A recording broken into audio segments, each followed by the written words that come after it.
முறைசாரா தொழிலாளர்களுக்கும் இஎஸ்ஐ உட்பட அனைத்து சமூக பாதுகாப்பு சேவைகளும் கிடைக்க வழிவகை நெறிமுறைகளை வெளியிட்டது பிரதமர் நரேந்திர மோடி அரசு.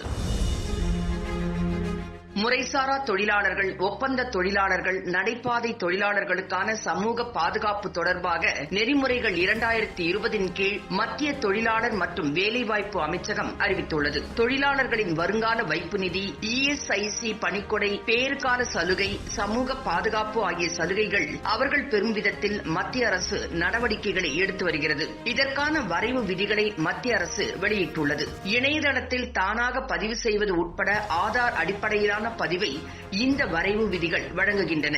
இதுபோன்ற இணையதளத்தை உருவாக்கும் நடவடிக்கையை தொழிலாளர் மற்றும் வேலைவாய்ப்பு அமைச்சகம் ஏற்கனவே தொடங்கியுள்ளது. இந்த சமூக பாதுகாப்பு விதிமுறையின் கீழ் பயன்களை பெற முறைசாரா தொழிலாளர் அல்லது ஒப்பந்த தொழிலாளர் அல்லது நடைபாதை தொழிலாளர் அரசு இணையதளத்தில் இந்த திட்டத்தில் குறிப்பிட்டுள்ள விவரங்களுடன் பதிவு செய்ய வேண்டும். கட்டடம் மற்றும் இதர கட்டுமான தொழிலாளர்கள் மத்திய அரசு, மாநில அரசு அல்லது மாநில நலவாரிய இணையதளத்தில் குறிப்பிட்ட பகுதியில் ஆதார் அடிப்படையில் பதிவு செய்து குறித்து இந்த விதிமுறைகள் தெரிவிக்கின்றன. இதன் மூலம் கட்டுமான தொழிலாளி ஒரு மாநிலத்தில் இருந்து மற்றொரு மாநிலத்திற்கு புலம்பெயர்ந்தாலும் தற்போது வேலை பார்க்கும் மாநிலத்தில் அவருக்குரிய பலன்களை பெற முடியும். அந்த தொழிலாளிக்கான பலன்களை வழங்குவது மாநில கட்டுமான தொழிலாளர்கள் நல வாரியத்தின் பொறுப்பாகும். ஒரு குறிப்பிட்ட காலத்திற்கு வேலை செய்யும் தொழிலாளிக்கு வழங்க வேண்டிய பணிக்கொடை தொடர்பான வழிகளும் இந்த விதிமுறைகளில் உள்ளது. ஒரு நிறுவனம் டிஜிட்டல் முறையில் பதிவு செய்வதற்கும் தொழில் நடவடிக்கைகள் மூடப்பட்டால் அதை ரத்து செய்வது பற்றியும் இந்த விதிமுறைகள் தெரிவிக்கின்றன.